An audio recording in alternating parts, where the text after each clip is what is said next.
Iran Israel जंगबंदी के पीछे भी वर्दी है। वजीर आजम ने भी जंगबंदी में अहम किरदार अदा किया।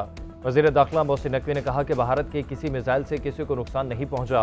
भारत को सबक सिखाने के बाद इस साल 14 अगस्त को जश्न आज़ादी 4 गुना ज्यादा मनाएंगे। खैबर पख्तूनख्वा के लोग दहशतगर्दों की मदद करना बंद कर दें तो दहशतगर्दों को छुपने की जगह नहीं मिलेगी।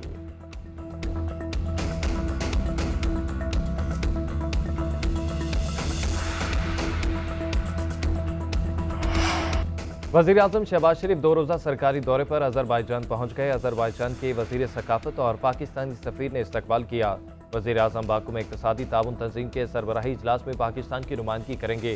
तंजीम के रुकन ममालिक के सरबराहान से 2 तरफा मुलाकातें भी शेड्यूल।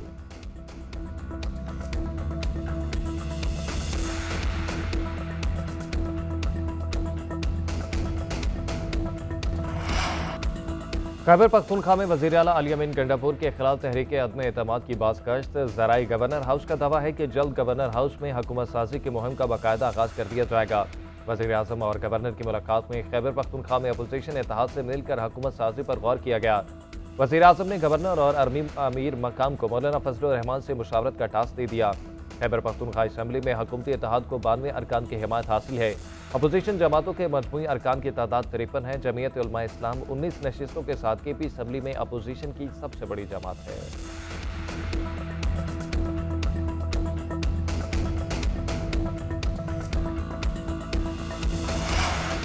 तहरीक इंसाफ का मुनहरिफ अरकान असम्बली के खिलाफ स्पीकर को रेफरेंस भेजने का फैसला। नून लीग में शमूलियत इख्तियार करने वाले अरकान के खिलाफ रेफरेंस भेजा जाएगा।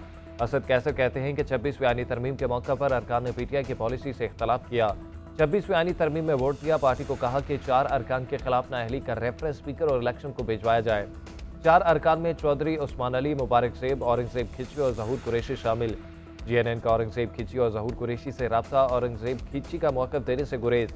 ज़हूर कुरैशी ने कहा कि असद कैसर पार्टी के बड़े रहनुमा हैं, वो रेफरेंस का कह सकते हैं, जब वक्त आएगा तो देखा जाएगा।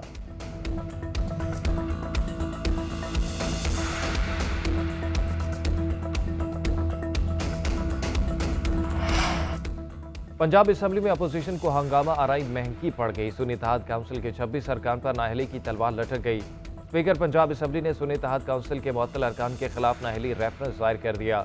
मलक अहमद खान की चीफ इलेक्शन कमिश्नर से मुलाकात, अरकान के खिलाफ हंगामा आराई, बदतमीजी और स्पीकर की रूलिंग को नजरअंदाज करने पर कार्रवाई की सिफारिश।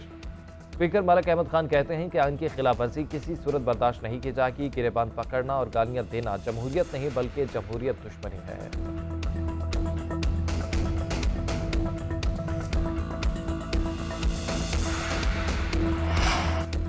सानेहा सवाद का असल जिम्मेदार कौन? तहकीकात की इब्तदाई रिपोर्ट तैयार। कमिश्नर मालाकंड के मुतल्लिका अफसरान को मुबैना तौर पर बचाने की कोशिश।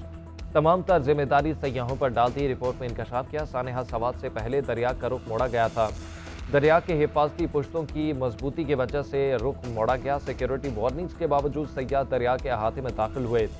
सयाह सुबह 9:31 पर दरिया में गए। 14 मिनट बाद 9:45 पर पानी की सतह बढ़ी। रिपोर्ट में यह भी कहा गया है कि रेस्क्यू को कॉल की गई।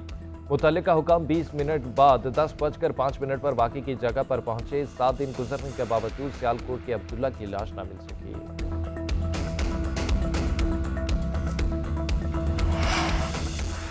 मुल्क को शदीद मौसमियाती तब्दीलियों का सामना। रवा साल पाकिस्तान पानी की कमी से मुतासरा 15वां मुल्क बन जाएगा। चेयरमैन NDMA ने खबरदार कर दिया। कायमा कमेटी बराए मौसमियाती तब्दीली में सैलाब के खदशात और अर्ली वार्निंग सिस्टम पर ब्रीफिंग। कायमा कमेटी के मेंबरान का अदम इत्मीनान का इजहार। कहा कि बारिशें फिर मुतवक्के हैं, लोगों को महफूज बनाने के लिए क्या कर रहे हैं, पेश की इक़दामात क्यों नहीं करते, क्या इदारे का काम सिर्फ इमदाद पहुँचाना रह गया है। चेयरमैन NDA ने कहा कि 18वीं तरमीम के बाद ये सूबाई मसला है, PDMA को पेश की इतला देते हैं।